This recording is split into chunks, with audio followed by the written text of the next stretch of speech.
gemstones. As geen glimlagte daar nie. Okay, ons volgende lied gaan meer oor die oë wees. Kom ons druk 'n uitdrukking net. Kom ons doen dit bietjie beter. Die 290. Turn your eyes upon Jesus. Ek weet as die oë oopgaan, gaan die mond 'n bietjie by jou kom. Ons sê jy saam met Roger, wees bly saam met Roger vandag.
Kom ons sing saam, praise God from all blessings flow. Kom ons sing saam. Praise God from all blessings flow. Praise Him, all creatures here belong. Praise Him above the heavenly. Praise Father, Son, and Holy Ghost.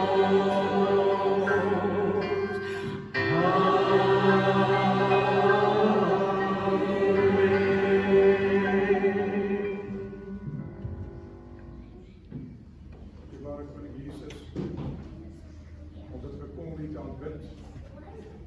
Here, ons het gekom omdat ons U nodig het vanoggend. My gebed is dat U daardie versigtiging van die hart van die mens sal beantwoord, die wyse wat U deur die Heilige Gees het so bedoel het. In Jesus naam vra ons. Amen.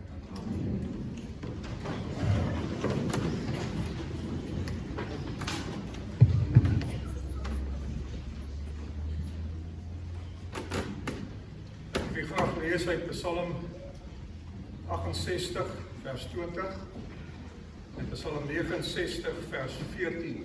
Ek dink hulle gedag is.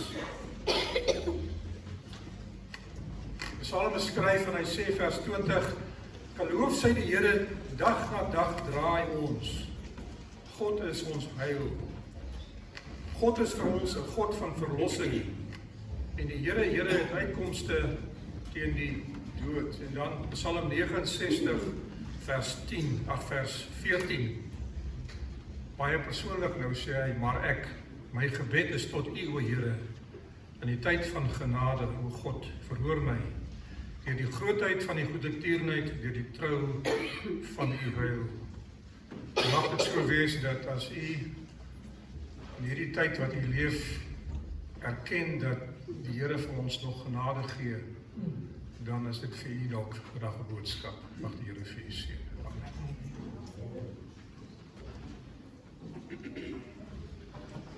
Goeiemôre geliefdes en welkom weer hierso by die huis van die Here. Ek is bly om so baie van julle hier te sien van die 5 gemeentes af. En ek is bly dat julle so opgewonde is om van julle my weer te hoor. Nie gasten.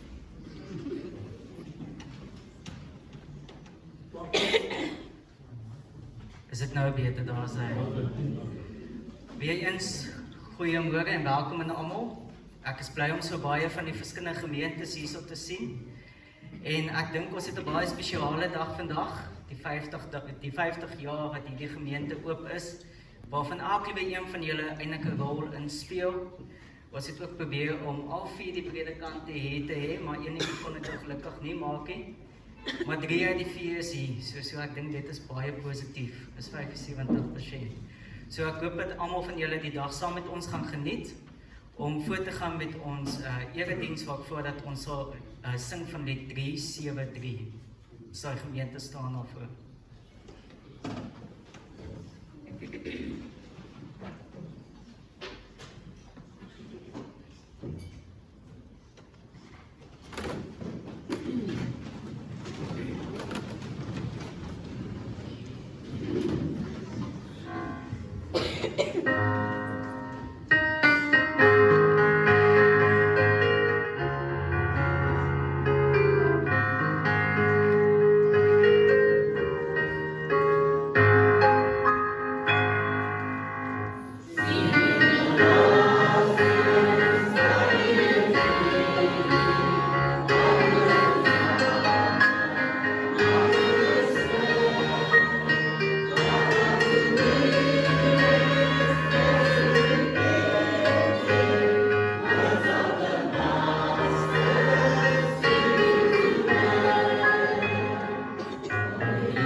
vir die wat moontlik is wat vra dat ons sal kniel vir die aangesig van die Here.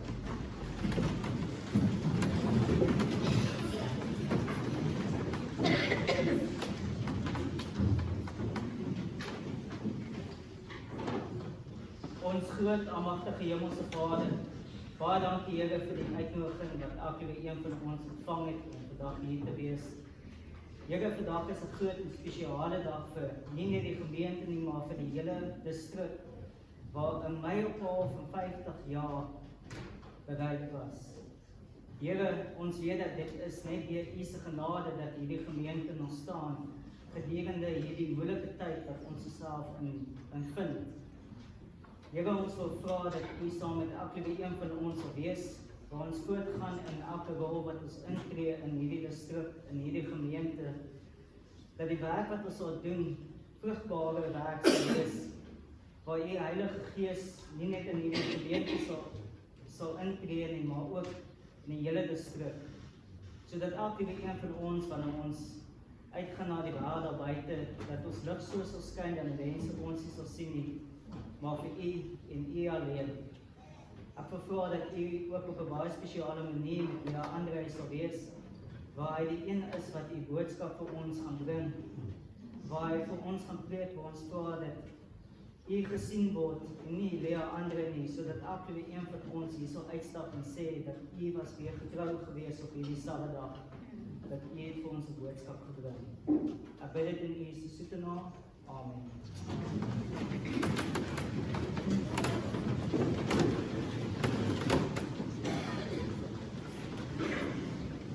Ek wil ons die avondsvloering nooi om vir ons die kennis van die opgave op te neem.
Saam met my stem as ek sê dat ons is definitief vandag geseën met die pragtige musiek. Ek staan net daar agter in 'n kluis toe julle almal so mooi saam sing en ek kon net my oë toe maak en net geniet. Om voor te gaan het ons nou 'n spesiale item. So ek wil die persoon graag vorentoe nooi wat vir ons 'n spesiale item gaan doen.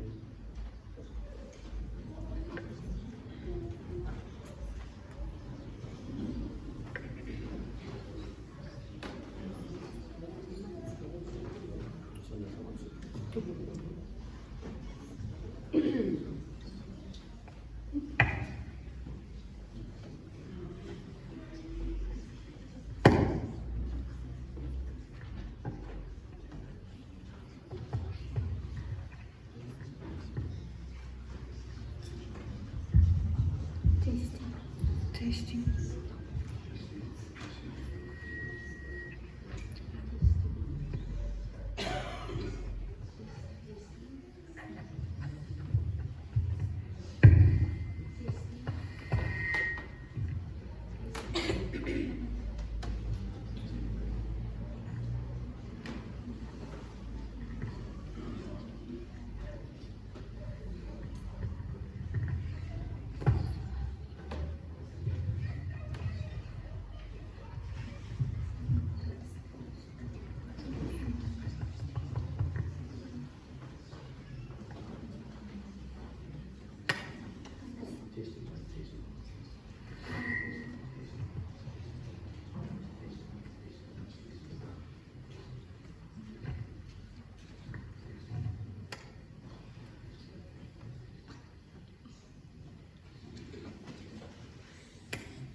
Tasting.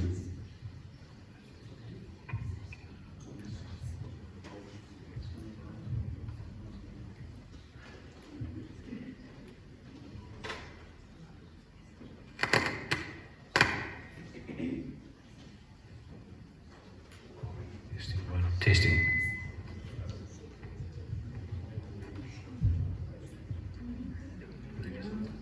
Mike. Tasting.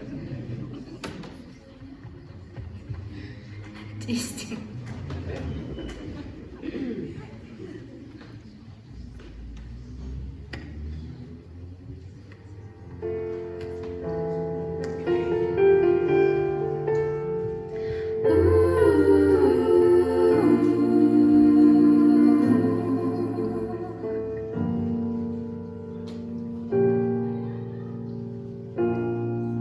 From the beginning you loved us, and from your heart you have expressed it through the eternal gift that you gave. In only 6 days you created the world, a masterpiece you painted, but the seventh was exceptional. Maker of the universe, I praise you on your Sabbath day. I thank you for this time that you have allowed, a day that I can rest in you, glorious and holy, the day that you delight in, a gift for the world that you created. I worship on the day that you have given me. As time passed by, we grew so distant, and we forgot the gift you gave us, the gift that will remind us who you are. But then you sent your only Son, for him to show us the way home. By example he restored.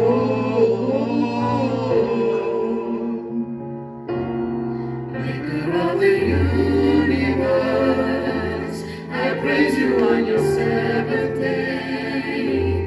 I thank you for this time that you have hallowed, a day that I can rest in you, glorious and holy,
that you have hallowed, a day that I can rest in you, glorious and holy, the day that you delight in, a gift for the world that you created, a worship on the day that you have given me. I worship on the day that you have given me.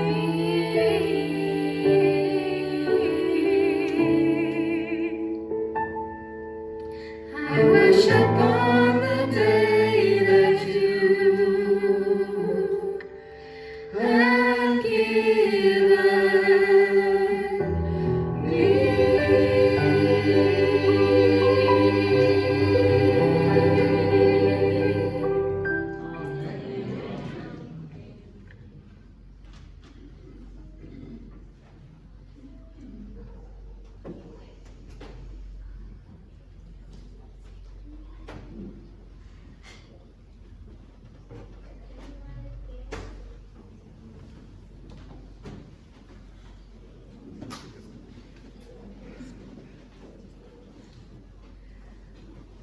Okay, so ek het goeie nuus vir al ons klein maatjies. Leon Niemand sê hy het vir julle 'n kinderstorie. So ek wil graag al ons jonge maatjies vorentoe nooi vir julle kinderstorie.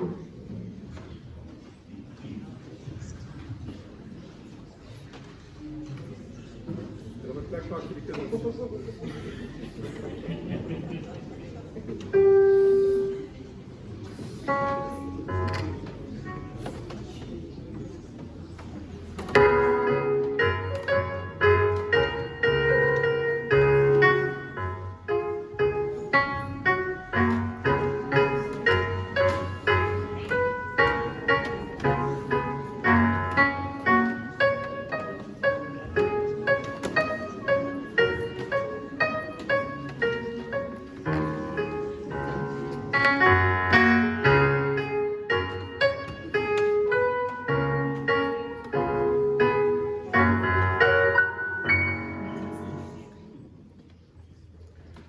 Gaat dat met jullie goed?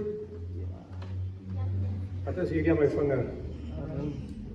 Kom draak erin. Getrouwd. Is je lang ooit dan niet daarachter? Ik kijk naar haar album, zo rukkie terug, en ik zie een foto van haar pa en haar ma, toen het haar in die doopvond was. En ik ken die man wat hulle gedoop het, zijn naam was ook Frits. Ik heb die voorrecht gehad om weer als Frits van Rusten persoonlijk te ken. En so 'n bietjie met hom skouer te skuur oor die jare. Hy was 'n man wat mooi stories kon skryf. Pragtige verhale, sy boeke is gepubliseer. Maar lief vir die taal van ons nasie, Afrikaans. Ek kon Engels ook praat. Nou, hy het vir myself 'n storie vertel van homself. Hy en sy sussie, ek weet nie hoe oud hy was nie, maar hy was nog 'n jong laaitjie gewees, laerskool, ry na 'n plaasskool toe met 'n trappie. Weet julle wat is 'n trappie? Ek dink nie julle weet nie. Dit is 'n klein perdekarretjie met 2 groot wiele en sulke vreeslike vere onder hom. En hy hop so as hy met hom gaan.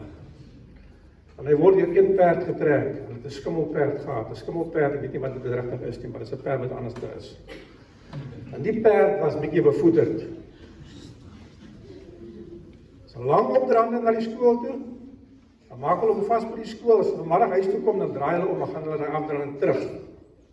By die onderkant van die afdraande is daar 'n draai. Die perd moet gaan vir die karretjie. As hulle daai draai vat en die perd het spoed gekry, dan gaan hy te vinnig. Dan kan daai waantjie nie op sy wiele bly nie. Wat gebeur as hy nie op sy wiele bly nie? Dan rol hy oor. Dan vlieg hulle so oor die aarde op hulle mage en op hulle rugge in die gras. Nie baie seer gekry nie, maar dit gebeur elke keer. Daai perd wou nie leer nie. Toe sit hulle eendag daar op die bultjie en hy sê vir sy sussie wat ouer was, ons moet vir Jesus vra om hierdie perd te beheer. En hulle bid, dan sê Jesus asseblief, ons wil graag by die huis kom sonder om daar op die gras gestrooi te word as die perd die karretjie omkeer. Hou hom in toon, dat hy kan stadiger hardloop. En weet julle, daai perd hardloop af en toe by die draaikom toe hulle met die leiersels begin trek, begin hy stadiger gaan en hy vat die draai mooi en is lekker. So elke dag as hulle van die skool afkom, dan stop hulle op daai bultjie en dan bid hulle. Dan sê hulle, Jesus, hou hierdie perd in beheer. Eendag sê hy vir sy sussie, hierdie perd het nou geleer. So hoef nie meer te bid nie. Hulle vat hy afdraande. Laat een keer het hulle opgeland. Ja, in die gras. Waarom? Per die karretjie omkeer, dan moet hulle sukkel om daai ding nie op sy wiele te kry. Toe hulle besluit, dit gaan nie help nie. Ons moet van nou af elke dag vir hierdie perd bid. Dat die Here hom beheer. Ek weet nie hoekom dit so was nie, die perd nie wou leer nie of wat nie. Maar dit het vir my geleer dat gebed werk. Dit werk. En baie keer is daar snaakse dinge wat ons vir mense vertel hoe gebed werk, maar hier is 'n ware verhaal. Hy het vir myself vertel dat die Here daai perd beheer het as hulle bid. As hulle nie bid nie, dan gooi die perd dat hulle so trek oor die aarde. So julle moet julle dingetjies wat julle graag wil doen vir Jesus opbring in gebed. En miskien gaan julle eendag hier staan en 'n verhaal vertel van hoe die Here julle gebed beantwoord het. Wil ek gaan sit.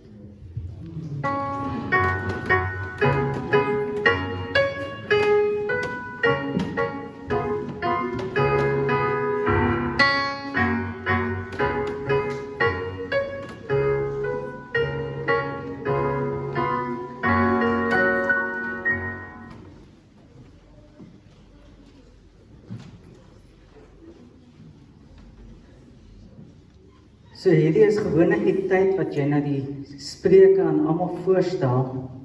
Maar ons spreuke het eintlik nie nodig dat ek hom voor te staan nie. Maar ek kom graag bietjie meer op die spot sit. Hy sit daar agter, hy stres so bietjie. Maar Lea Andre, ek moet eerlik waar vir Lea sê, al my huisbesoeke, al die vergaderings, daar's altyd een vraag wat opkom. En dit is, wanneer gaan Lea Andre weer bietjie kom preek? En Lea as Lea nou hier opstaan, gaan Lea dit sien. Almal smag daarna om weer die woord van Lea af te hoor, en daarom wil ek graag aan Lea oorgee.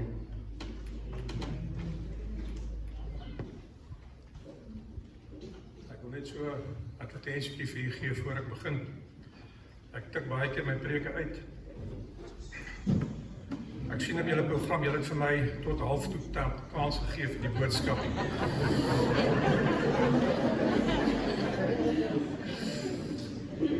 Ek het begin in 2018 met navorsing oor die godheidsleer, die drie-eenheid. In die lig van die dwaalinge wat tans in die kerk van die Here aan die gang is. Hierdie is die resultaat, dit is een boek, maar kort nog 3 sulke boeke wat ek nie gedruk het nie, wat ook hoofstukke is, wat die hele geskiedenis van die Adventiste kerk van die begin af, die deurgang van die pioniere af, want dit is waaroor dit gaan. Hulle sê ons het die waarheid verander, wat die pioniere gehad het. 3 doktorale verhandelinge is in hierdie werkstuk ingesit, om te wys waar kom ons vandaan. Ek dek die gawe van profesie, ek dek die Bybel, die vertalings van die Bybel, die laer en hoër kritiek van die Bybel, natuurlik die teologie van die Vader, die Seun, die Heilige Gees, en wat ons behoort te glo. En 'n groot deel van hierdie hoofstukke is om te hanteer die dwalinge wat tans rondgaan, hoekom dit nie waar kan wees nie, sodat u kan, soos vanmôre gesê is in die les, weet waarom is u deel van hierdie beweging in die laaste dae. Hy is amper pers gereed, ek moet hom so 'n bietjie nog spelcheck, dat die Here het vir my 'n pragtige vrou gegee wat oor my skouer kyk en sy sê vir my, "Daar het jy verkeerd gespel en daar moet jy reg maak." So miskien gaan ek haar inspann, maar sodra dit gereed is, gaan ek dit beskikbaar stel. Ek wil net vir u sê dat ons lewe in die laaste dae. Dat u moet weet wat u glo. En ek wil vir u sê die dwalinge buite is baie groot. Mag die Here vir u sê.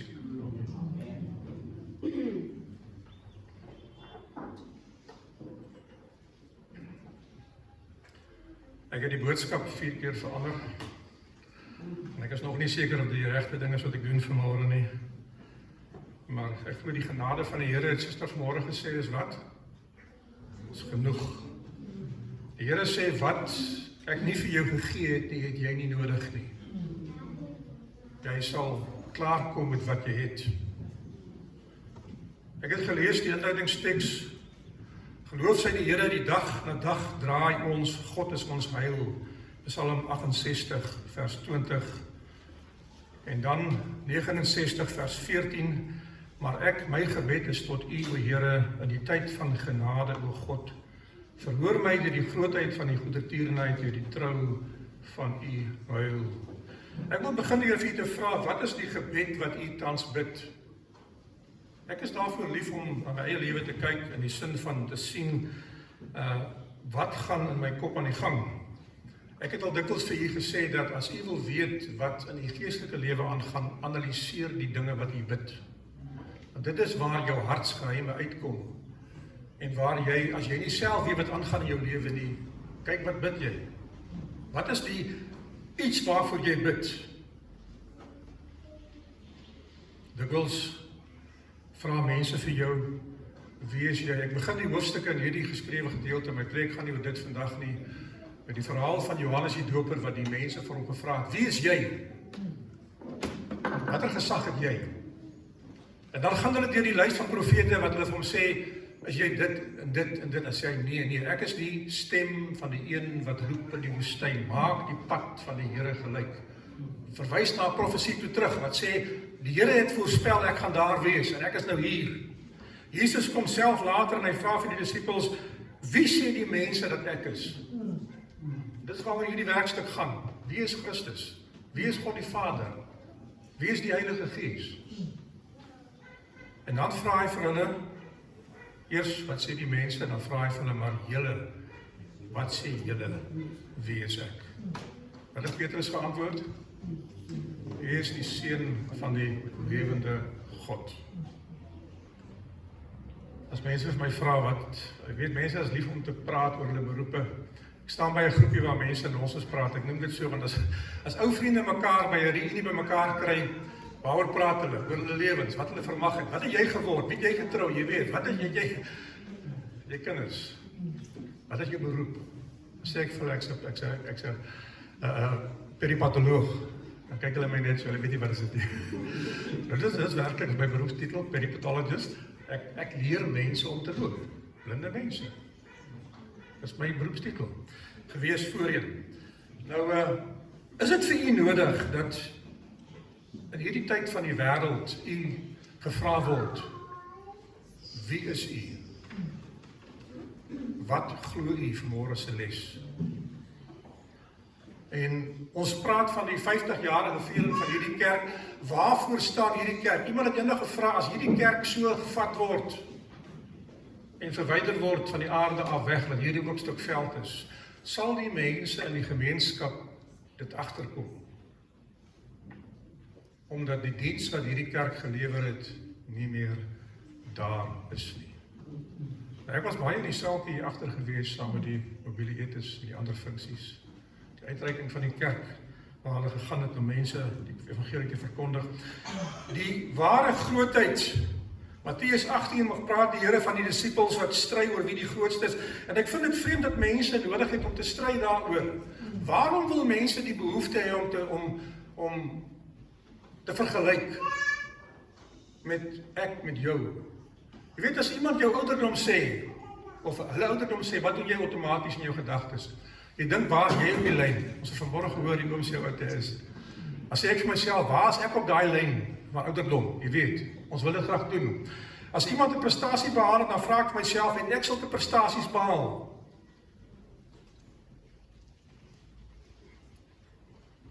Ek preek in 'n sabbatskool, nie sabbatskool nie, dit bid hier van die ou mense, Carolina. Dametjie wat die orgelis is, sy sê vir my, ek wens so my man kan jou hoor preek. Nie hoor preek nie, maar die boodskap. Is 'n interkerklike plek, en ek preek die waarheid tussen hierdie mense. Sy sê, ek wens my man kan jou hoor, jy bemoedig ons so baie. Ek sê, maar hoekom kom hy nie? Sy sê, nie, hy is die predikant van die gemeente, van hierdie dorp vir 50 jaar al gewees, en hy sal hier kom. Sy sê, maar kan ek na hom toe gaan? En toe was hy deur instap, stel sy my voor, weet jy wat was sy eerste woorde? Is jy formeel opgelei as predikant? Die tweede vraag is, hoeveel jaar diens het jy? Nou, ek het 'n gesprek met hom gehad wat baie mooi was, en ek het agtergekom, agter daardie verskansing is daar 'n mens. wat afgeskei was deur die gemeenskap omdat hy ouderdom bereik het. Maar wat baie vir die Here gedoen het, ek het gehoor van hom. Matteus 19, Jesus haal 'n kindjie daar tussen die skare uit en hy plaas hom tussen disippels. Markus 9, Lukas 9 sê dieselfde. En hy sê vir hulle, as julle nie verander en soos een van hulle word nie, sal julle in die koninkryk van God nie ingaan nie. Met ander woorde, daar moet 'n verandering in ons uitkyk op die lewe wees. Waarheen is ons op pad? Die klem, die kleinste en die grootste. En die Here sê, hy wat eerste is, sal laaste wees. Ons moet 'n bietjie eendag praat oor daai teks. Dit is 'n baie interessante teks wat baie groot waarhede in lê. Ware grootheid lê in jou ingesteldheid met die diensbaarheid aan God se koninkryk. Ek luister wat julle sê as julle hiervoor praat. Die mense by die Sabbatskool van die lesstudie. Ek het 'n paar keer vanmôre gehoor dat daar's niks wat u kan doen om u genade te regverdig nie. Ek lees in die boekie Ministry of Healing, daar is geen groter diens op aarde as om in diens van die Here te wees. Dit beteken nie om 'n predikant of 'n dokter of iets te wees. Dit beteken, as die Here sê, ek het iemand nodig om te stuur, dan sê jy, Here, wat het Jesaja gesê?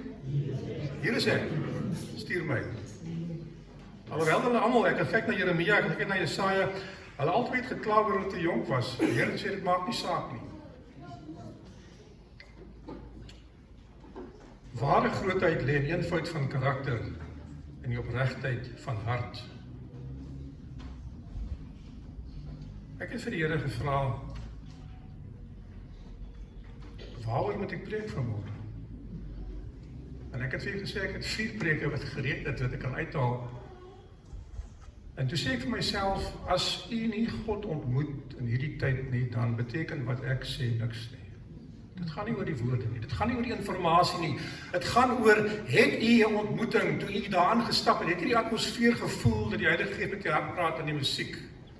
Het die Here deur die stemme van hulle wat hier gestaan het oor die jare met u gepraat? En was u groot genoeg om te sê, Here, ek hoor, ek luister, ek gaan reageer? Is u diensbaar? Is die hoogste plek wat u kan vervul, nie die plek wat, hoe sê die Bybel, aan die voete van Jesus? Martha en Maria is besig om vir die Here dinge te reël. Groot gebeurtenis, die Here kom by hulle, hy sê baie dae gaan kuier, want ek sien in sy eie ouerhuis, het hy nie die vrede gevind wat hy in daardie huis in Betanië gevind het nie. Maar hy sê vir Martha, Maria het die goeie gekies, dit wat nie van haar, dan sê die res, weggeneem sal word nie. Het u oor die jare uit hierdie kerk uit dinge gekry wat vir u by sal bly in die tyd wat u dit nodig het? Ek lees vir u Koning van die Eeue, bladsy 346. Die leraars wat hier is, nederigheid kom voor eer. Vir 'n hoë pos vir die mense, kies die hemel, die werker wat hom soos Johannes die Doper voor God verneder. Die kinderlikste disipel is die doeltreffendste werker vir God. Die hemelse wesens kan saamwerk met hom, wie se drang nie is om homself te verhef nie, maar om siele te red. En hy wat die behoefte aan hulp van bo die sterkste voel, sal daarom pleit en die Heilige Gees sal hom glimpe van Jesus laat sien, wat die siel sal versterk en ophef. Van die gemeenskap van Christus sal hy uitgaan om te arbei vir diegene wat in hulle sondes vergaan. Hy is vir sy sending gesalf en hy sal slaag waar baie geleerdes en intellektueles sal faal. Hierdie hoofstuk gaan aan en sê dit hang nie af van die geleerdheid of van die grootte of wat ook al nie, of die posisie nie. Dit hang af of u daar die koneksie het met Jesus. Een van ons leraars bel my een Sabbatoggend vroeg. Hy sê, ek is so onwaardig, ek voel so onwaardig om op die kansel te klim vandag. Ek sê vir hom, daar kan nie 'n beter gevoel wees as dit nie. Want as jy vol is van jouself, wat gaan jy vir die mense gee? Jouself. Maar as jy leeg is en jy sê vir die Here, Here, ek kan niks uit myself doen nie, dan gaan God met daardie kanaal kan gebruik om na u te gaan. En in hierdie kerk het was kanale gewees. Ek het gedink bietjie aan u leierskap. Baie het nou gaan rus in die laaste paar jaar. Het jy agtergekom baie leiers gaan rus? Sy werk klaar is. Hierdie kerk het mense gevoed. 'n Opleidingsentrum vir die leiers van die toekoms. As ek die jong mense sien, dan sien ek leiers van die toekoms.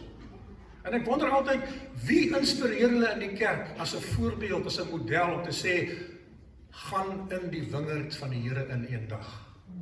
Maak nie saak in watter rigting van jou beroep nie. Dit moet gebeur. Jy moet kinders aanneem in die gemeente, geliefdes, en vir hulle bestuur. Ek het hier baie vertel en ek vertel maar die storieetjies maar weer. Vergewe maar daarvoor.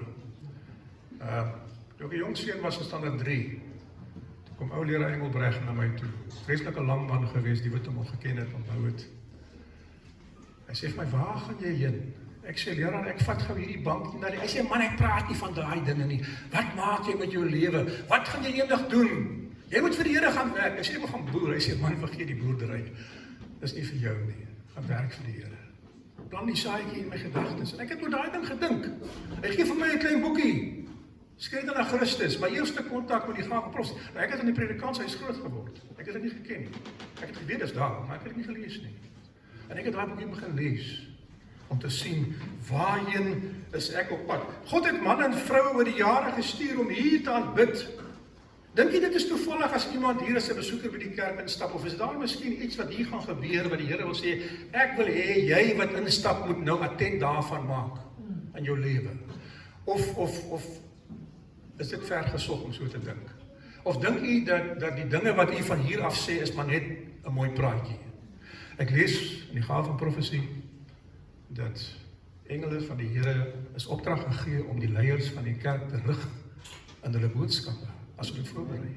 Selfs met die dienaars. Ek lees dat die kerke, die gemeentes het engele wat hierdie gemeente bestuur. Wat sê Openbaring 2:3?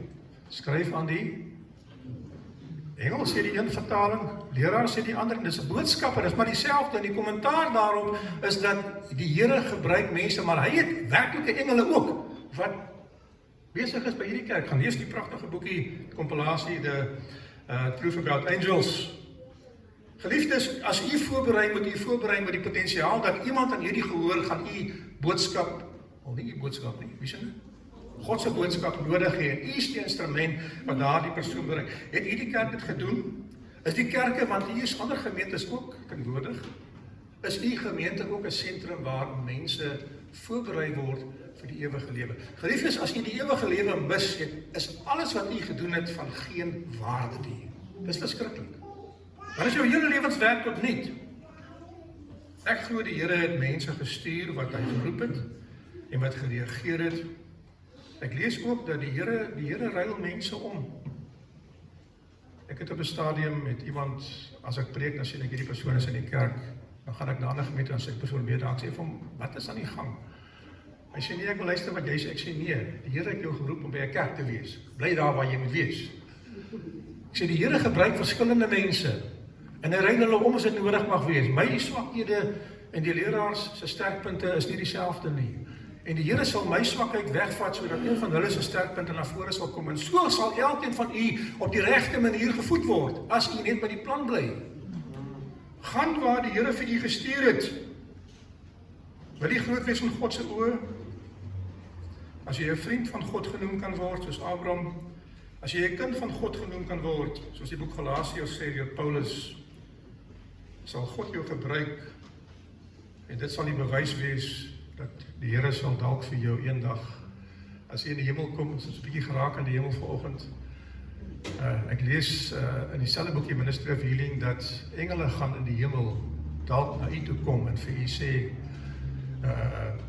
of mense, liefste, nie engele nie, mense gaan na u toe kom en sê, weet jy, wat jy gesê en gedoen het, het my gemotiveer op 'n tyd toe ek dit nodig gehad het, om net te draai en reg te loop vorentoe.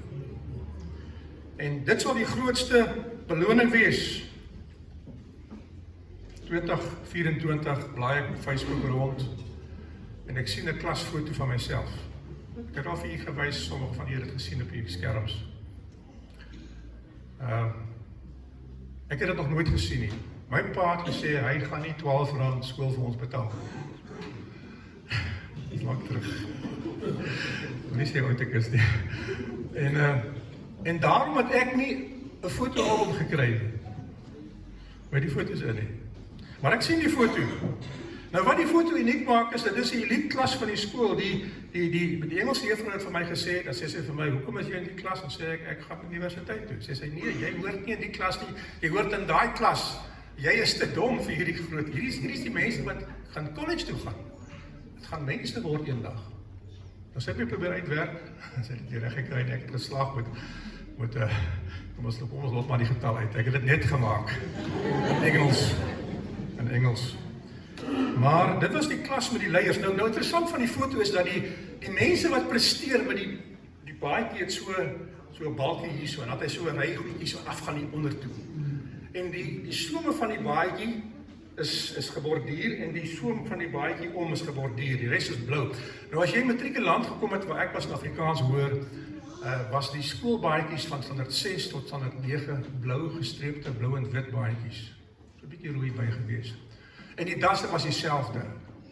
Maar as jy matriek toe gaan, dan kry jy 'n plain blou baadjie met 'n wapen van die skool en natuurlik jou eie prestasies moet jy nou self verwerf en daarop sit. Maar as jy nou 'n prefek is of 'n hoofseun of 'n hoofmeisie, dan kry jy nou 'n spesiale baadjie wat nou so 'n ringetjie om het aan die kante. Die dag toe hulle die foto neem, toe sê die een van die onderwysers, jy kan nie in die foto wees nie, want jy het nog 'n standaard 9 baadjie. My pa sê, ek koop nie 'n baadjie vir 1 jaar nie. En ek het ook vellies gedra, dit was die ander storie. Hulle het my laat agterstaan op my vellies nie wys in die foto nie. Toe hulle uiteindelik, die biblioteekjuffrou het my so gevat in die skouer en gesê, kom saam met my, en ek dink, ek was baie in die kantoor gewees, ek het jou al vertel, maar ons gaan dit afgaan nie. Ek het elke Vrydag pak gekry oor my vellies, dan sê die hoof net vir my, gaan wag vir my daar. Maar is nou 'n ander saak daai. Ek dink sy vat my weer om te gaan pak kry, en ek was nou al gewoon daaraan. Sy maak 'n kas oop daar in die sekretaresse se kantoor en daar lê 'n stapel in bokse klere, van klere wat kinders gelos het, weggegooi het, geskenk het aan die skool. Soek vir jou 'n matriekbaadjie, sê sy. Maar moenie een vat met ietsie op nie. En ek het hier gevat, en toe kan ek in die foto verskyn. Nou, hoekom die foto interessant is, ek is die enigste een wat daar is wat nie 'n wit hemp aan het nie, want die matrikulante het wit hemde gedra. Ek het 'n ou grys hemp gedra, of is standaard 9. En ek het nie 'n das aangehad nie, want hulle sê, as wil nie daai streepies das vir jou in die foto sê, toe moet ek hom afhaal. So ek staan sonder 'n das, met 'n grys hemp, maar met 'n skoolbaadjie aan. Dis die kwalifiserende faktor gewees. Ja, simpel verhaal. Openbaring is die foto van God, van sy uitverkore kerk. Ek gaan net 'n bietjie daaroor praat. Gaan u in daardie foto verskyn of dalk nie verskyn nie oor dat u nie die regte klere aan het nie? Wat stel klere nou weer voor? Karakter. 1911, 'n joernalis skryf in 'n koerantberig met 'n foto en hy sê, een foto is 1000 woorde waar, was sy opskrifie gewees. A picture paints 1000 words. En toe kom daar 'n slagspreuk wat ontstaan het. Ek het probeer agterkom wie dit eerste gesê. Toe vind ek hierdie ou uit, is die eerste ou wat dit gepubliseer het. 'n Foto vertel 'n storie. Die Here het in wat gepreek? Gelykenisse, sodat 'n mens met prentjies kan sien wat ons dink. Nou, Oomie is lief van my te sê, ek dink in prentjies, sy, is waar. Ja. 1 Petrus 2 vers 9, julle is 'n uitverkore geslag, 'n koninklike priesterdom, 'n heilige volk, wat as eiendom verkry is om die deugdes van God te verkondig. Geliefdes, u is spesiaal en u behoort in die laaste foto van God, van sy kerk op aarde te wees. En spesiaal vereer te wees, nie met 'n balkie op die sak nie, maar met iets wat deur God goedgekeur word.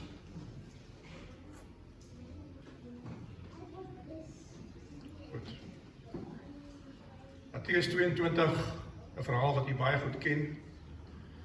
Die Bybel sê 'n koning het 'n bruilof vir sy seun. En hy volg die protokol. Wat is die protokol by 'n huwelik? Ek het nie uitnodiging aan enige iemand gestuur nie. Met my troue nie, nou met Naomi nie. want ek het gevoel, elke een wat daar wil wees, is welkom om daar te wees. En ek het geskryf op Facebook, as jy jouself as 'n vriend van ons weer beskou, is jy welkom om te kom.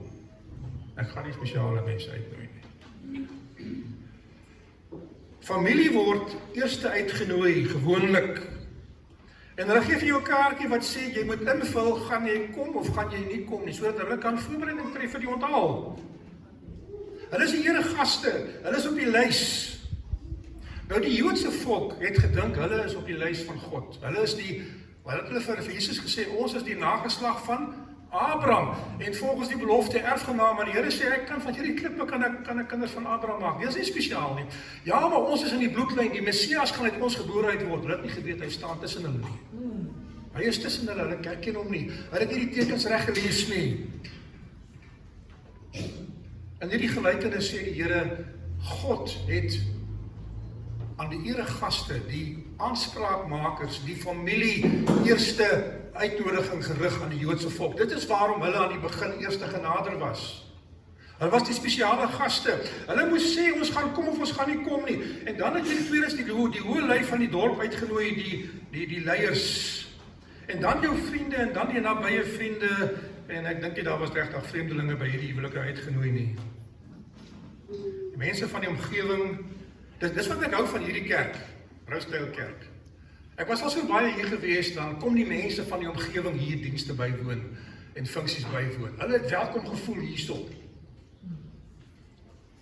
Hoef nie 'n familie te wees nie. Die boodskappers kom terug en hulle sê vir die koning, die mense wil nie kom nie. Die kaartjies kom terug. Nee. Verskoon my tog. Ek het 'n wat gedoen, ek het 'n vrou getrou. Is dit 'n verskoning? Ek het 'n paar osse gekoop, ek het 'n land gekoop. Daar's twee verhale. Een van die groot maaltyd sê dat dieselfde gebeurtenis vind plaas. Mense word uitgenooi na 'n groot maaltyd toe. Dit stel voor die koninkryk, die evangelie boodskap verkondig word. Maar die mense stuur die antwoord terug en die Bybel impliseer dat hierdie is 'n eenparige besluit. Met ander woorde, hulle het wat het daai woord ons gebruik in Engels, wat geboikot. Hulle het saam gesweer om te sê, ons gaan nie kom nie. Want ons stem nie met hom saam nie. Hy verkondig 'n ander leer. Ja. Pragtige verhaal. Matteus 22:3 sê, hulle wou nie kom nie. 'n gesindheidskeuse. Diensknegte wat uitnodiging geraak het, die profete van die Ou Testament, Johannes die Doper tweedens, die disippels derdens, en dan die mense wat glo word ook disippels wat dan ander mense uitnooi. In hierdie verhaal, almal wat met hulle lewens getuig in hierdie kerk, wat veral die hulpbehoevende werk aan mense verrig het sukses gehad. Die Here het gesê, hy het aan hulle behoeftes voorsien, en toe het hy vir hulle gesê, volg my. Dit is die metode wat werk. Dit werk nie om net 'n kaartjie te gee en te sê wat jy meer van die Bybel weet nie. Jy moet mense aantrek, jy moet mense kos gee, jy moet hulle versorg, jy moet luister na hulle probleme en vir hulle 'n vriend wees, besoek hulle in hulle huise. En ek glo hierdie gemeente het dit gedoen, ek glo die ander doen dit ook. Hy stuur, ek sien 4 keer word boodskappers gestuur in hierdie verhaal om te sê, die bruilof is klaar, die maaltyd is gereed, kom. Julle is die gaste. Maar ek kom nie saam nie.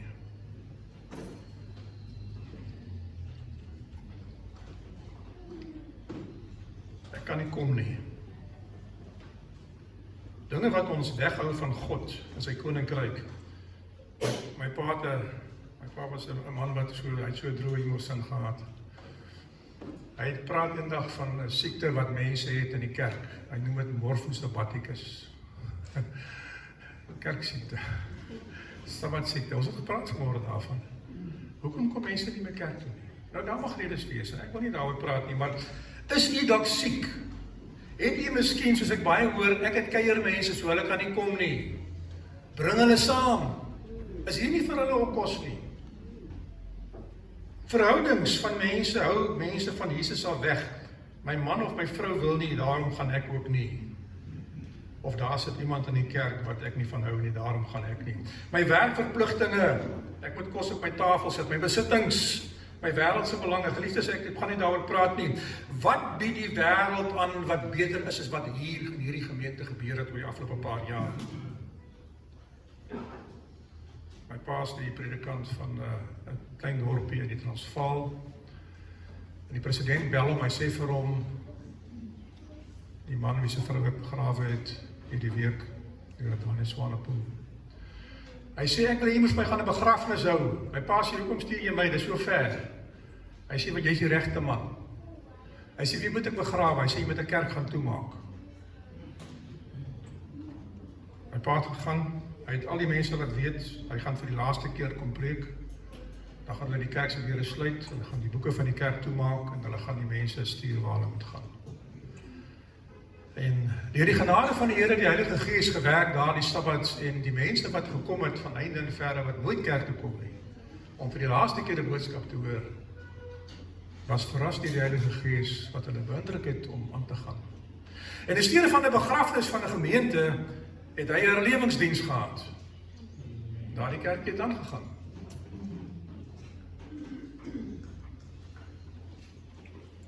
Die koning sê die bruilof is gereed. Gaan uit in die paaie en nooi, wat het die dame vanmôre gesê? Wie is welkom? Hulle het leraar gesê, vir wie het Jesus gesterf? Ek vra eendag vir die diakenes, hoekom gooi julle al die glasies vol druiwesap, as julle weet, daar gaan oorbly? En sy was bietjie aangedaan, ek sê, en ek het 'n grap gemaak met haar, ek sê, weet jy, dis 'n baie mooi simboliek, want Jesus het vir almal voorsiening gemaak, of almal gaan vat, is 'n ander saak, maar daar is 'n glasie vir jou, as jy belangstel. Jesus het gesterf aan die kruis vir elkeen wat gelewe het en wat sal leef, maar of hulle dit gaan aanvaar is hulle keuse om te besluit. So hy sê, gaan uit, nooi almal in. Ek het gehoor die woorde vanmôre en dit is 'n bietjie gekrap aan my, maar nie op 'n verkeerde manier nie.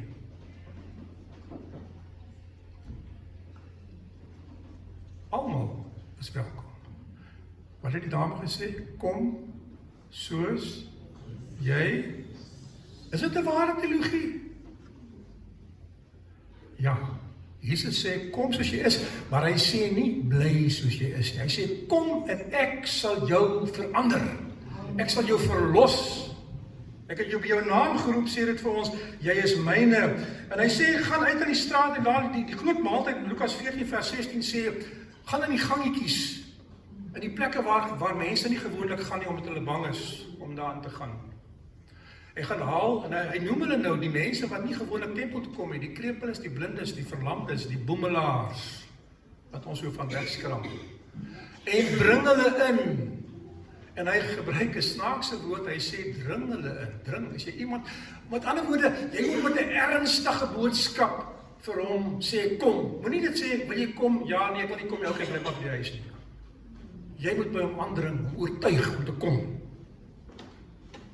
En die mense kom na die bruilofmaal toe. Nou die werktuigkundige het nog sy overall aan. Die verpleegster het nog haar uniform aan. Die polisieman dra sy uniform. Die tuinier het sy tuinklere aan. Hy kom soos hy is. Dis nog wat gesê is.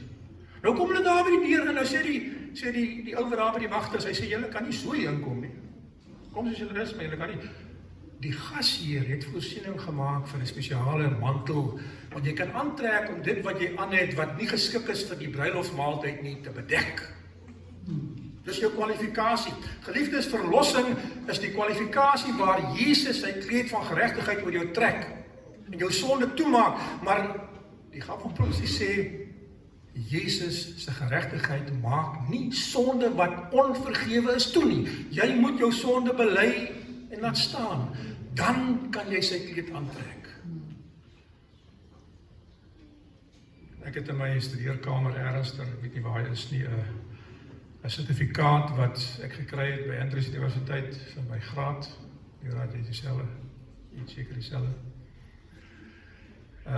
Wat sê daai sertifikaat? Andre het soveel in sy vakke gekry, prestasies. Hy staan soveelste in sy klas. Hy het cum laude geslaag. Sê dit? Dit sê, hy het die vereistes van hierdie graad nagekom. En hierdie raad verklaar dat hy voldoen aan al die kwalifikasies wat hierdie graad voorstel. As u in die hemel ingaan, gaan u op 'n gelyke vlak met almal wat verlos is in.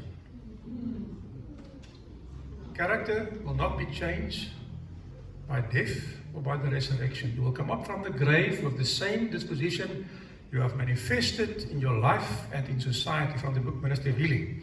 Goed, wat sê dit?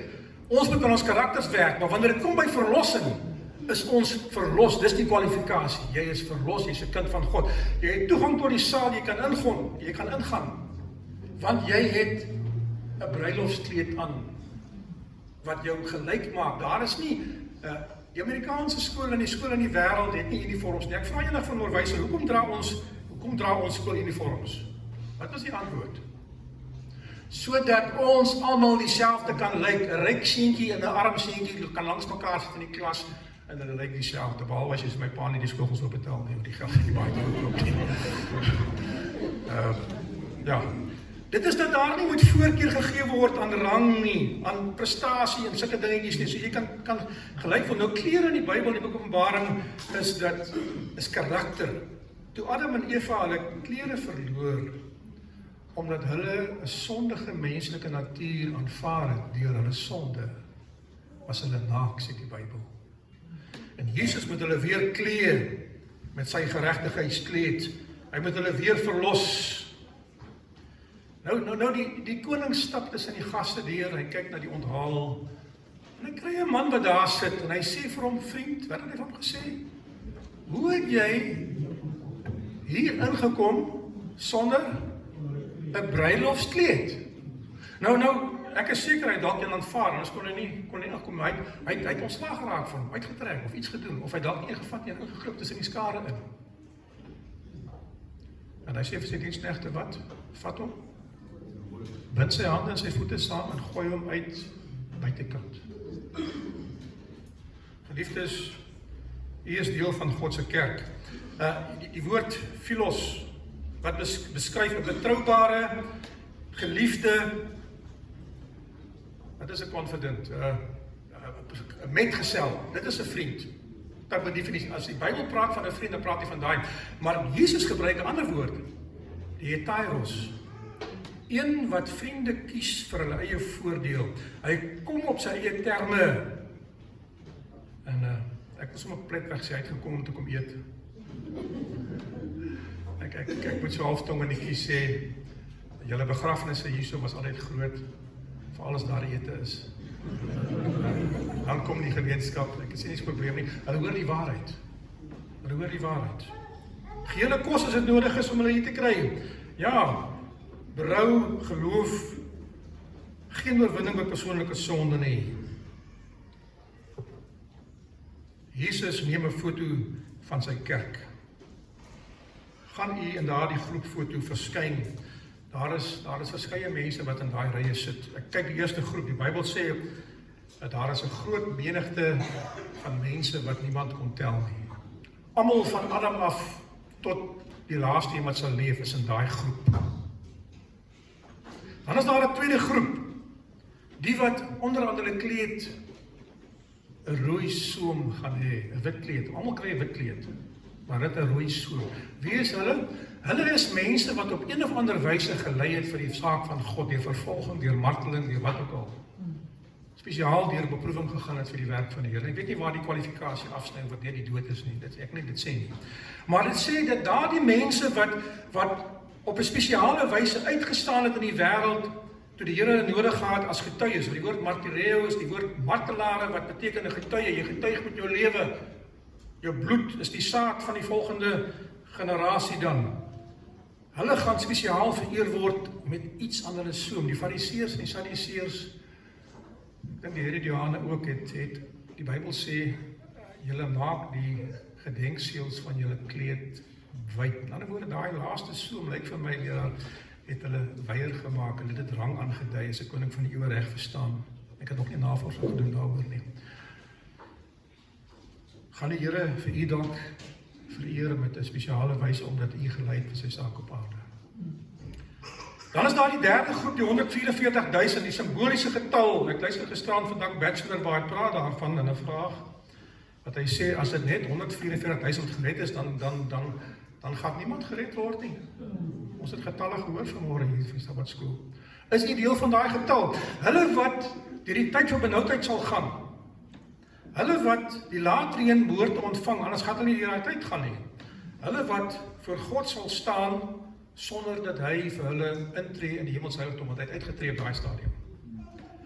Hulle wat gaan lewe voor die wederkoms van Jesus. Nou van u wat hier sit, het seker nou nie die verwagting dat u gaan sterf voor daai tyd nie. Ons weet nie wanneer ons gaan sterf nie, want ons kyk nie daarna uit nie, maar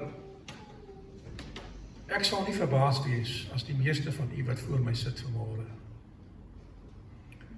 nog sal lewe as die Here kom nie. Geliefdes, u ding is nog ver. Profesie word vervul elke dag nou. Ons sit nou wag vir Sondag wetgewing.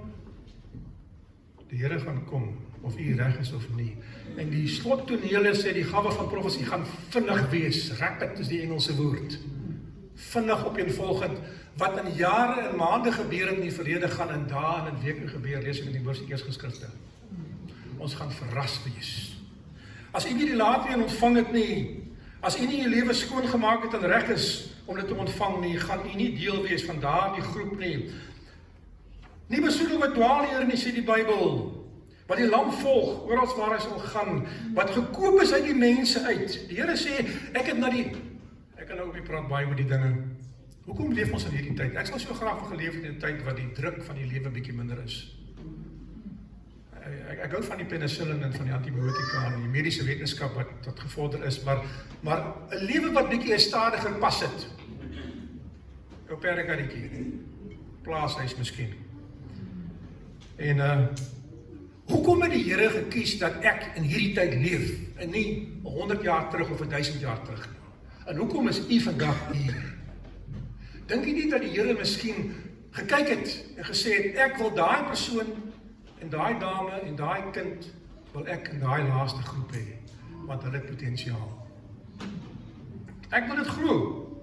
Ek lees in Koning van die Eeue stelling wat sê, so seker as dit daar vir ons 'n plek in die hemel voorberei is daar vir ons 'n plek op aarde waar ons vir die Here moet werk. Sê nie 'n binnekant word nie, moet werk.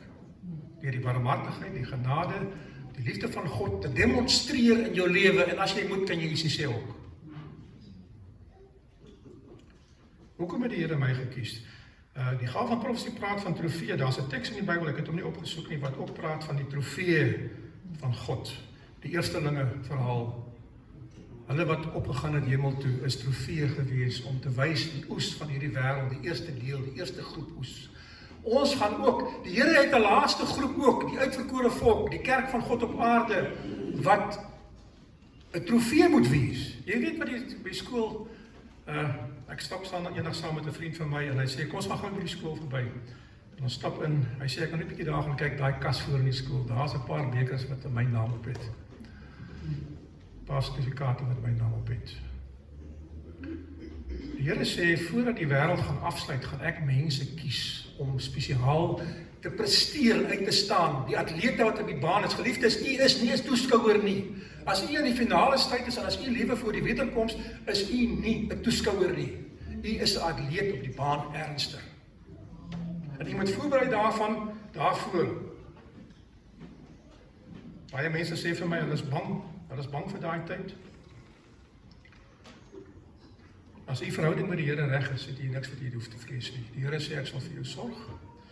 Ek hou van Jesaja 26 vers 20 wat sê, kom my volk, gaan in jou binnekamer, sluit jou deur agter jou toe.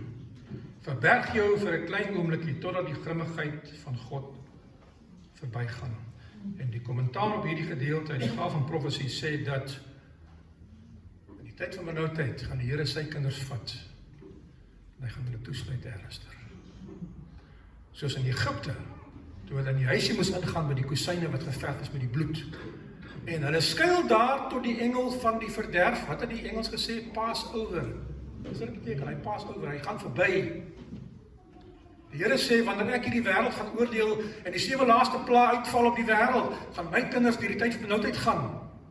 Maar ek gaan hulle beskud. Veilig.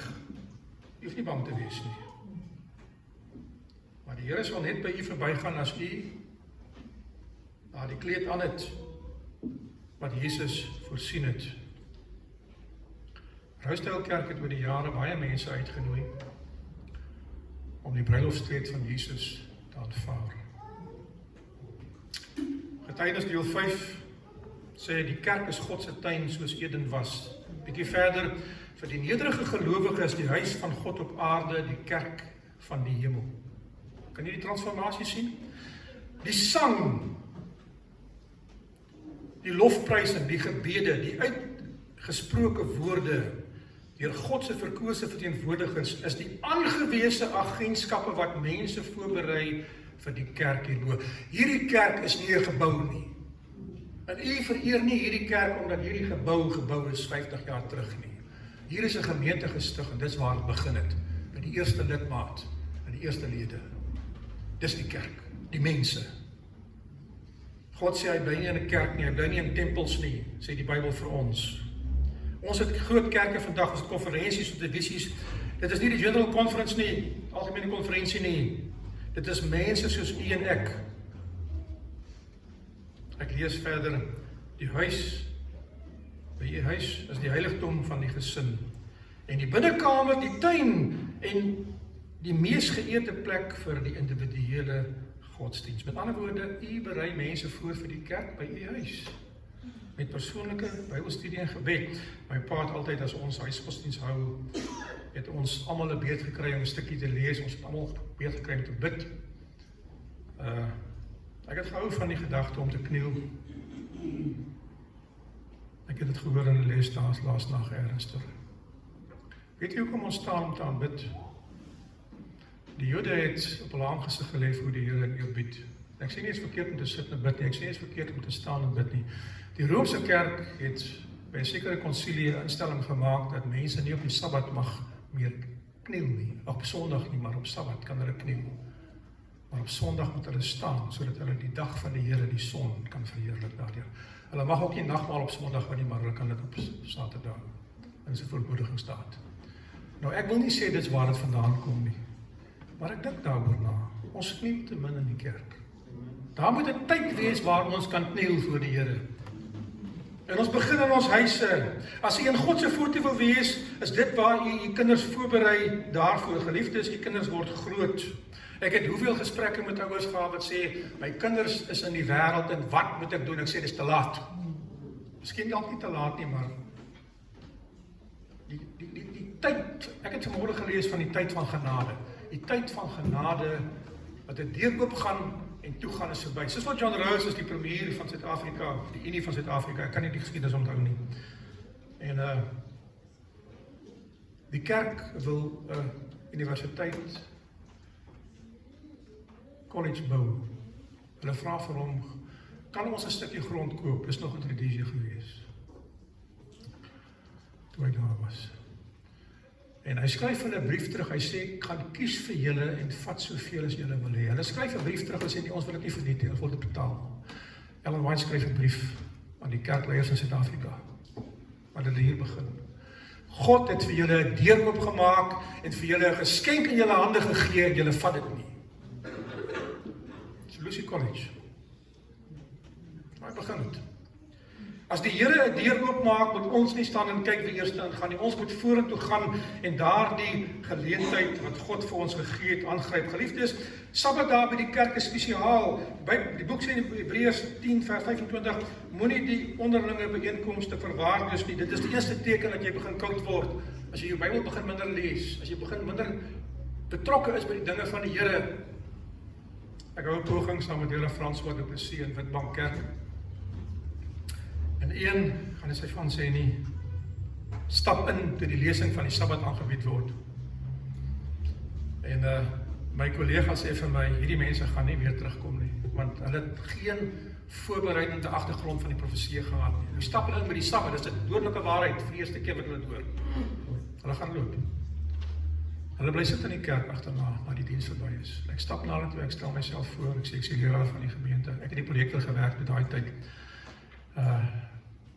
Moet julle die lesing gevind, het julle enige vrae? Hy sê, ek is nie gewoond om jou leraar te noem nie, maar leraar, ek wil vir jou sê, ons het die waarheid gevind. Ons het gegaan van kerk na kerk en gesoek vir die waarheid. En ek het vanaand die waarheid gehoor. Dan sê een van my leraar, het jy vir my 'n boek om te lees oor gesondheid. Ek gee vir hom die boek Gesin en Gesondheid uit. Hy bring hom terug 2 dae later, hy sê, ek sê, het jy hom gelees? Hy sê, ja. Ek sê, ek kan hom nie klaar gelees het nie. Counsels on Diets and Foods is die enige titel wat ek van praat. Ek gee vir hom ander boeke, Koning van die Eeuwe, binne 'n week, dan bring hy hom terug en sê ek is klaar. Hy is so honger vir die waarheid, hy kan nie wag om gevoed te word nie. Het jy 'n honger en 'n dors in mense en die kinders wakker gemaak van kleins af? Die bidure, geliefdes, as 'n kerk gemeet kan word aan 'n monitor, meet hom aan sy bidure. Dis my pa se woorde. Ons is in Springs, ek is in standaard 4, ons gaan bid hier toe, daar is nie 'n siel by die kerk nie. Groot gemeente. My pa gaan laas by die huis af, en hy klim in die kar en ry, hy is lank weg, hy kom seker 11 uur die nag terug. My ma vra van waar was jy? Hy sê, ek het gaan kyk by al die huise van die mense, waar is hulle? Klop in die deur. Is julle siek? Is daar iets fout met julle? Kom julle by die bid hier mee. Dit is baie drasties. As ek volgende keer bid hier toegekom. By die tydklok. Is u een wat graag die bidure ondersteun, die funksies van die kerk. Geliefdes, ek praat nie oor die algemeen, die genadegawes van die Here is vars elke oggend lees ek, en sy getrouheid sal nie teleurstel nie, soos die manne, met die brokstukke optel, toe die disippels daar met die meer gevoed was, sê die Here, maak die mandjies vol met die kos wat oorgebly het, en hulle gaan tel dit op, wat maak jy met daai stukkie brood wat die Here meer gemaak het? Jy gaan huis toe en jy gaan vertel vir jou buurman of jou buurvrou, hierdie stukkie brood was 5 brode, 2 visies. En 5000 mense het geëet. En wat oorgebly het, is wat hier is 'n wonderwerk. Dis wat u moet doen. U moet die brokstukkies wat u hier optel, vat na u bure toe, na u vriende, na u familie toe. Sê vir hulle, ek het iets gehoor wat opgewonde is. God raak nie gewoond aan ons sondes nie. Getuienis deel 5, bladsy 334. Wanneer ons die plek bereik waar ons nie langer meer verander nie, is daar geen doel meer vir ons om te lewe. Dis verskriklike woorde. As jy nie 'n verloste mens is nie, is niks wat jy verder in die lewe doen van enige waarde nie. Ek het gehoor dat mense sê, die Here moet my vat soos ek is. Dis 'n waarheidstelling. Die Here sê, kom soos jy is, maar ek sal jou verander. Die Here het nooit iemand weggestuur sonder om hulle aan te raak. En dit sê ook dat die Here het nooit iemand genees, liggaamlik, sonder om hulle siel ook te voed nie. Elke Sabbat is daar vir 'n broodjie by die kerk, of jy hom wil hê of nie. Ek het genoeg gesê, ek het nog baie wat hier staan geskryf, maar dit is genoeg. Geliefdes, wat is hierdie kerk vir u? Wat is die lidmate vir u? Onthou u die leiers van die kerk? Ek lees die verhaal van Hannah More. Hannah More was 'n dame wat nie in die Adventiste kerk was nie, maar sy was baie begeerig om die evangelie te leer. Sy skryf in haar biografie, en ek het nie gekyk of dit waar kan wees nie, maar sy sê, en dis die enigste persoon naas J.N. Andrews wat so aanspraak gemaak het, dat sy die Ou Testament uit haar hoof, die Nuwe Testament uit haar hoof uit sal oorskryf as sy gevra word. Sy het hom geken. Sy wil 'n sendeling word, maar omdat sy 'n vrou is, kon sy dit nie doen nie. Geen sendingstasie wil haar borg nie, geen kerk wil haar hê nie. Sy gaan werk as 'n hulp, sy was ook 'n verpleegster gewees. En sy gaan werk vir die Here, en sy ontdek daar in die sendingveld, ontdek sy Adventiste, en sy neem die Adventiste waarheid aan. En sy doen 'n magtige werk vir die Here, waar niemand wil gaan nie. En toe sy nou te oud geword het, en sieklik geword het, gaan sy terug Amerika toe.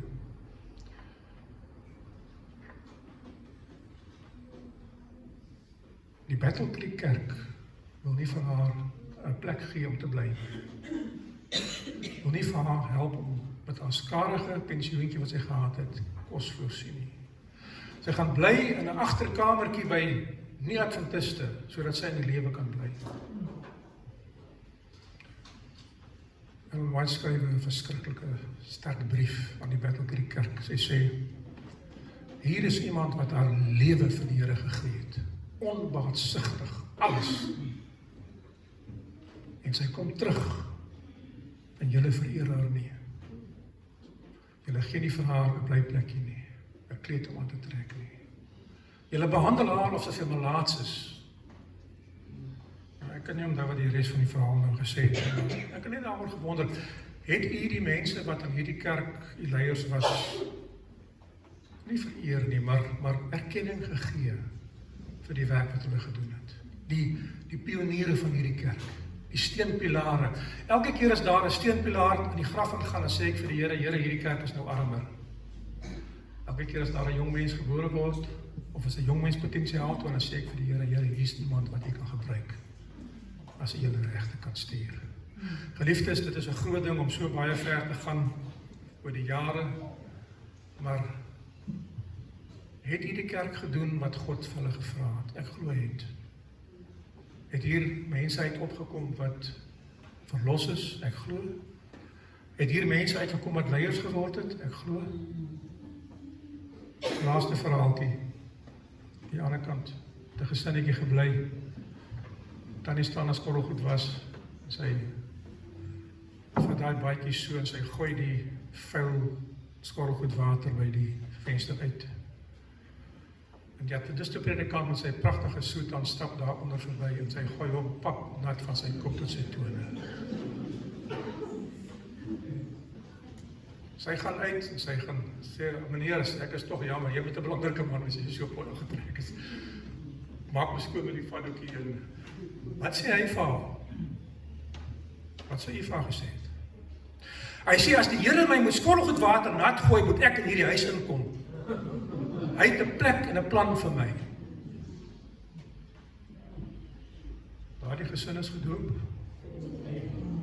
Maar jy weet, ja, geliefdes, moenie dat die Here, vergewe my taal, vir u nat gooi met skorrelgoed water, voordat u werk doen nie. Gaan doen dit en wat gaan u hoor? Mooi so, 'n goeie en getroue diensknegt, oor weinig was jy getrou, oor veel sal ek jou aanstel, gaan in die vreugde van jou Here. Mag dit so wees dat as God, nie vandag moderne tyd nie, maar in die boek Openbaring het hy 'n foto geneem van 'n groep mense wat daar verskyn. En u kan kyk of u naam daar is, te kyk na die kwalifikasies van daardie groep. Dan sal jy weet, is ek deel van daardie groep of is ek nie deel nie? Want hulle sal deurgaan, die kerk van die Here sal seëvier, al sal dit lyk of hy val. Al sal dwaalleer agter dwaalleer in hierdie kerk kom, die kerk van die Here sal bly staan, deur manne en vroue wat staan vir die waarheid, al beweeg wat hulle ook al maak. Net gesê, al staan ek alleen, sal ek staan vir die waarheid. Mag nie so wees. Amen.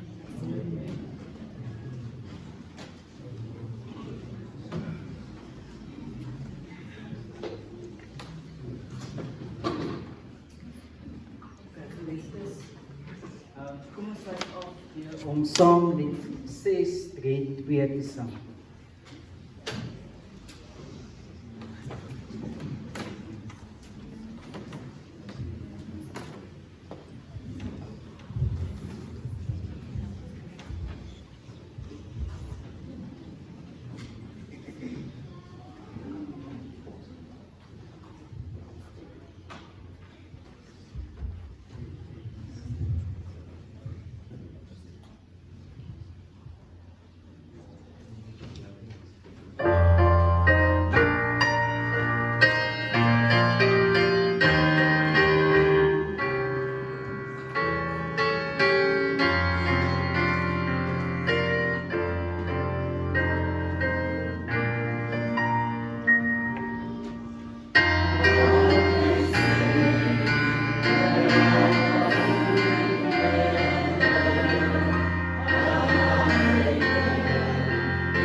Is daar miskien iemand hier vandag wat vir die Here wil sê, Here, ek het gefaal.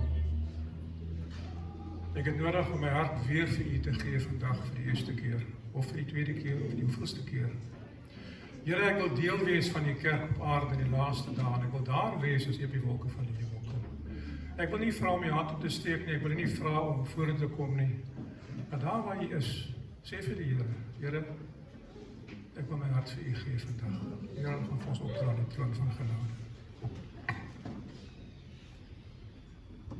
Ons groot, almagtige Hemelse Vader, baie dankie Here dat U weer eens getrou was om vir ons vandag 'n boodskap te kom bring. Here, ons besef weer eens dat ons meeste van die tye tekort kom teenoor dit wat U van ons sal verwag. Daarom wil ons vra dat U weer sal kom en ons harte sal diep maak. Dat U die hoofkarakter van ons lewens op alle tye sal wees. Dat ons in ons plek sal instaan in die gemeente en sal ook uitgaan om vir ander te vertel van U. Help ons, Here, gee vir ons die moed en die krag dat ons die wat siek is sal gaan besoek. Dat die wat in die kerk kom en dat ons aan hulle Here sal gaan klop en hulle weer sal terugverwelkom hier in U huis. Help ons, Here, dat ons elke liewe gemeente in hierdie distrik weer sal volmaak. Want daar's broers en susters daar buite wat nog die woord moet hoor. Ander wat miskien weggedwaal het van die waarheid af. Laat elke liewe persoon wat hier is, Here, sal opstaan en sê, Here, ek wil gaan om U werk te doen. Want soos U woord sê, U sal eers kom wanneer elke liewe oor van U gehoor het. Help ons, Here, dat ons sal intree om U se tweede koms net aan te stoot, dat die mense sal sê, hulle het die geleentheid gehad om die besluit te maak. Dat elke persoon wat hier is vandag, Here, die besluit maak om U aan te neem as sy redder en hulle verlosser. Ons bid in Jesus se naam. Amen.